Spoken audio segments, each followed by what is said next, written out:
പരിശുദ്ധ അമ്മയ്ക്കും ഈശോയ്ക്കും 1000 നന്ദി പറഞ്ഞുകൊണ്ട് തുടങ്ങുന്നു. എൻ്റെ പേര് ബൃന്ദ. ഞാൻ ചാത്തിയാത്ത് ഇടവക മൗണ്ട് കാർമൽ എറണാകുളത്തു നിന്ന് വരുന്നു.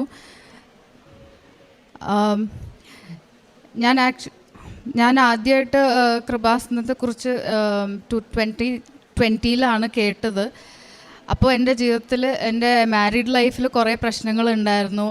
ഭയങ്കര ഒരു ടോക്സിക് റിലേഷൻഷിപ്പായിരുന്നു. എനിക്ക് മെൻ്റലിയും ഫിസിക്കലിയും ഞാൻ തീരെ വയ്യാത്തൊരവസ്ഥയിലായിരുന്നു. പക്ഷേ കുറേ നൊവേനാസ് കൂടി സെൻറ്റ് ആൻ്റണീൻ്റെ അടുത്ത് പ്രാർത്ഥിച്ചു, മാതാവിൻ്റെ നിയോഗ ജപമാലയൊക്കെ ചൊല്ലി, അങ്ങനെ ഓരോരുത്തർ അയച്ചു തരുന്നതെല്ലാം ഞാൻ ചെയ്യുമായിരുന്നു. പക്ഷെ 6 വർഷം കഴിഞ്ഞിട്ടും ഒരു മാറ്റവും ഉണ്ടായിരുന്നില്ല.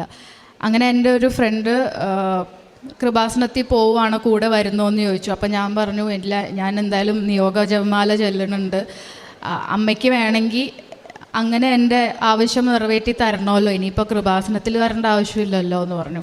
അവൾ പറഞ്ഞു, എന്തായാലും ഞാൻ പോവാം, നീ കൂടെ വാന്ന് പറഞ്ഞു. അങ്ങനെ എന്നെ ഇങ്ങോട്ട് കൊണ്ടുവന്നു. എന്നിട്ട് ഞാൻ പറഞ്ഞു, ഞാൻ എന്തായാലും എടുക്കുന്നില്ല എന്ന് പറഞ്ഞിട്ട് ഞാനങ്ങ് മാറി നിന്നു. എന്നിട്ട് അവിടെ ക്യൂ എത്തിയപ്പോൾ എൻ്റെ ഫ്രണ്ട് പെട്ടെന്ന് എന്നെ പിടിച്ച് ഫ്രണ്ടിൽ നിർത്തിയിട്ട് എനിക്ക് വേണ്ടി പൈസ കൊടുത്തിട്ട് പറഞ്ഞു, നീ എടുത്തോളണം എന്ന് പറഞ്ഞു. അങ്ങനെ മനസ്സില്ലാ മനസ്സോടുകൂടിയാണ് ഞാൻ ഉടമ്പടി എടുത്തത്. പക്ഷേ അച്ഛൻ്റെ ടോക്കെല്ലാം കേട്ട് കഴിഞ്ഞപ്പോൾ എനിക്ക് തന്നെ okay, this is something different. ഇതിപ്പോൾ ഇത്രയും നാളും എടുത്ത നൊവേനാസ് പോലെയല്ല, ഇത്രയും നാളും കൂടിയ കൊന്ത പോലെയൊന്നും അല്ല, ഇതിലെന്തോ പ്രത്യേകത ഉണ്ടെന്ന് എനിക്ക് തോന്നി. എന്നിട്ട് തിരിച്ച് വീട്ടിൽ ചെന്നപ്പോഴാണെങ്കിലും ഒരുപാട് പേര് പറയുന്ന പോലെ തന്നെ എനിക്ക് ഭയങ്കര ഒരു പ്രൊട്ടക്ഷൻ ഫീലിംഗ് ഉണ്ടായിരുന്നു. നെഞ്ചത്ത് ഒരു വലിയ കല്ല് കയറ്റി വെച്ച പോലെയായിരുന്നു മാസങ്ങളായിട്ട് ഞാൻ നടക്കുന്നത്. പക്ഷേ എനിക്ക് പെട്ടെന്നൊരു ലൈറ്റനിങ് ഫീൽ ഉണ്ടായിരുന്നു. എന്നിട്ട് കുമ്പസാരിച്ച് ഞാൻ ഉടമ്പടി പ്രകാരമുള്ള എല്ലാ കാര്യങ്ങളും ചെയ്യാൻ തുടങ്ങി. ഉടമ്പടി എടുത്ത ആദ്യ ആഴ്ചയിൽ തന്നെ എനിക്ക് കൃപാസന മാതാവ് സ്വപ്നത്തിൽ വന്നു. പക്ഷേ ഇതേ രൂപത്തിലായിരുന്നു ഇരുന്നേച്ചത്, പക്ഷേ കൈ ഇങ്ങനെയായിരുന്നു വെച്ച്, 2 കൈയും അങ്ങനെയായിരുന്നു. അപ്പോൾ ഞാൻ ആദ്യം വിചാരിച്ചു മാതാവ് കൈമലർത്തി കാണിച്ചതാണ്, അപ്പോൾ ഇനി എൻ്റെ കാര്യത്തിൽ രക്ഷയില്ല, ഹോപ്പ്ലെസ് ആണെന്ന് വിചാരിച്ചു. പക്ഷെ എന്നാലും ഞാൻ പ്രാർത്ഥിച്ചുകൊണ്ടിരുന്നു. എന്നിട്ട് എൻ്റെ മാരീഡ് ലൈഫിൽ ഇതെങ്ങനെയെങ്കിലും ഫിക്സ് ചെയ്ത് തരണം എന്നും പറഞ്ഞാൽ ഞാൻ പ്രാർത്ഥിച്ചത്. അങ്ങനെ കടുംപിടുത്തം പിടിച്ച് പ്രാർത്ഥിക്കുകയായിരുന്നു. അപ്പോഴാണ് അച്ഛൻ്റെ ടോക്ക് കേട്ടത്. അപ്പോൾ അച്ഛൻ പറഞ്ഞു, നമ്മൾ അങ്ങനെ വാശി പിടിക്കരുത്, ദൈവത്തിൻ്റെ ഹിതം പോലെ ഭൂമിയിലും ആകട്ടെ എന്നാണല്ലോ നമ്മൾ പ്രാർത്ഥിക്കുന്നത്, അപ്പോൾ അങ്ങനെ വേണം പ്രാർത്ഥിക്കാമെന്ന്. അപ്പോൾ അത് ഞാൻ പിന്നെ മനസ്സോടെ ഒന്ന് മാറ്റിപ്പിടിച്ചു പ്രാർത്ഥന. അപ്പോൾ ഞാൻ പറഞ്ഞു, അച്ഛൻ ഇങ്ങനെയാണ് പറഞ്ഞത് മാതാവേ, അപ്പോൾ അതുകൊണ്ട് ഞാൻ പ്രാർത്ഥന ഒന്ന് മോഡിഫൈ ചെയ്യുകയാണ്, പക്ഷെ എന്നാലും എനിക്ക് ഇതാണ് ഇഷ്ടം, എനിക്കിത് തന്നാൽ മതി എന്നൊരു രീതിയിൽ ഞാൻ പ്രാർത്ഥിച്ചു. പക്ഷേ ആസ് ടൈം വെൻ ബൈ ഈ എൻ്റെ കുടുംബജീവിതത്തിലുള്ള പ്രശ്നങ്ങൾ, ഹസ്ബൻഡിൻ്റെ ശരിക്കുള്ള ക്യാരക്ടർ ബിഹേവിയറൊക്കെ മാതാവ് ഓരോ ഇൻസ്റ്റൻസസിലൂടി എനിക്ക് വളരെ ക്ലാരിറ്റിയോടുകൂടി അതെല്ലാം വ്യക്തമായിട്ട് തെളിയിച്ചു തരുമായിരുന്നു. എനിക്ക് സ്വന്തമായൊരു ഡെസിഷൻ എടുക്കാൻ ഭയങ്കര പാടായിരുന്നു. ഞാനിങ്ങനെ ഒന്ന് അങ്ങോട്ട് മറിയും, പിന്നെയും തിരിച്ചു ചാടും, അങ്ങനെ പോയിക്കൊണ്ടിരിക്കുകയായിരുന്നു. ഫ്രണ്ട്സും റിലേറ്റീവ്സും എല്ലാവരും ഡിസ്കണ്ടിന്യൂ ചെയ്യാൻ പറഞ്ഞിട്ടും ഞാൻ അതിൽ തന്നെ നിൽക്കുമായിരുന്നു. ഞാൻ പറഞ്ഞു, ഇല്ല, മാതാവ് പറയട്ടെ, എന്നാലേ ഞാൻ ഇതിലൊരു തീരുമാനം എടുക്കുള്ളൂ എന്ന്.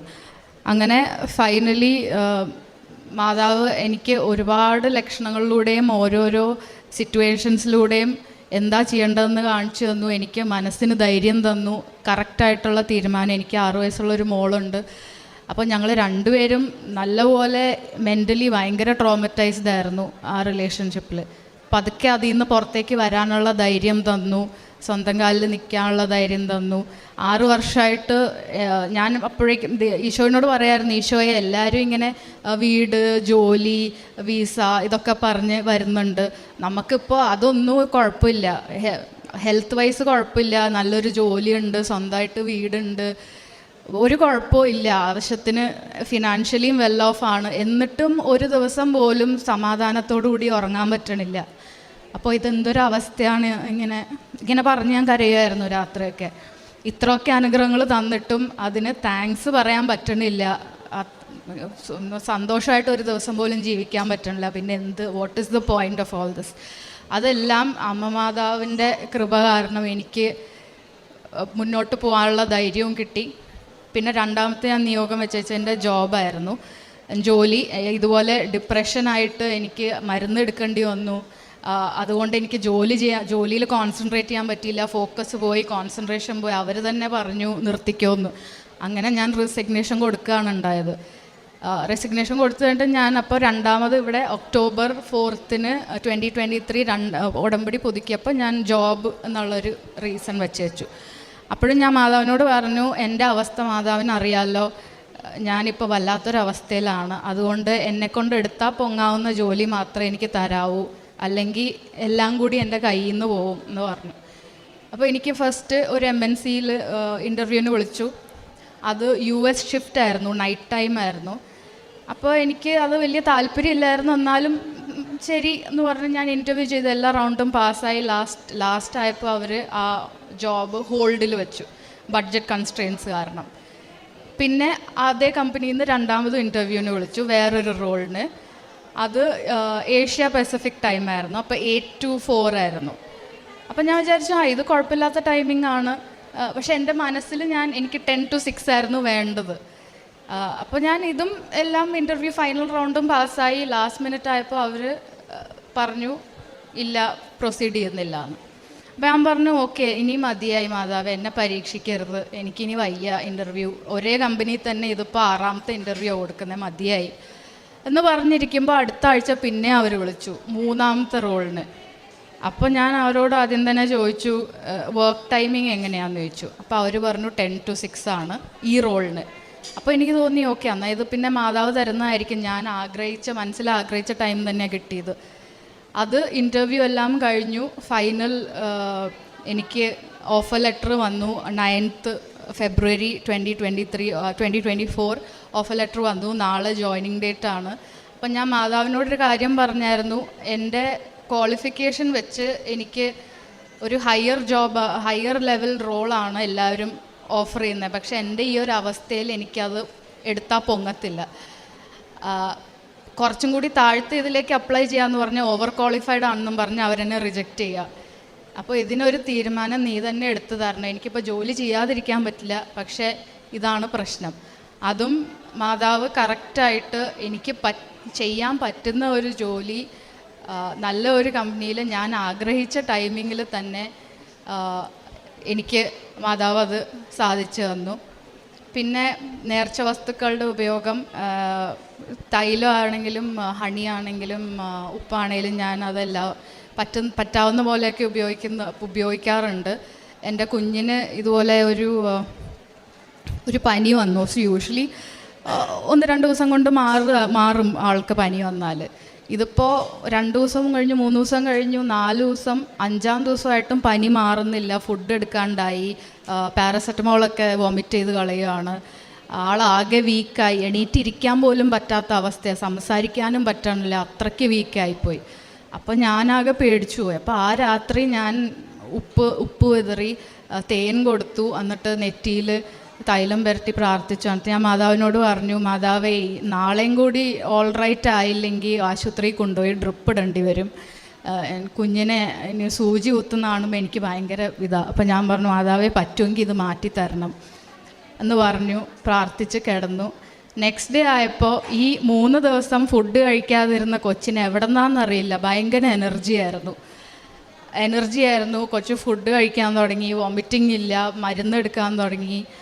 2 ദിവസം കൊണ്ട് എല്ലാം മാറി. അത് ഒരാഴ്ച കണ്ടിന്യൂസ്ലി പനിച്ച കുഞ്ഞിന് നെക്സ്റ്റ് ഡേ ആയപ്പോൾ പനിയെല്ലാം കുറഞ്ഞു, അസ്വസ്ഥതകളൊക്കെ മാറി, ആൾ നല്ല എനർജറ്റിക്കായി, ഫുഡ് പോലും കഴിക്കാതെ ആൾ എനർജറ്റിക്കായി. അതും അമ്മ മാതാവിൻ്റെ അനുഗ്രഹവും കൃപയാണ്. എനിക്കും ഒരു തവണ ഇടയ്ക്കിടയ്ക്ക് എനിക്ക് അബ്ഡോമിനൽ പെയിൻ വരാറുണ്ടായിരുന്നു. ഇപ്പോൾ ഒരു രാത്രി ഇങ്ങനെ പെയിൻ വന്നിട്ട് ഒട്ടും സഹിക്കാൻ പറ്റാണ്ട് ഞാൻ എണീറ്റു.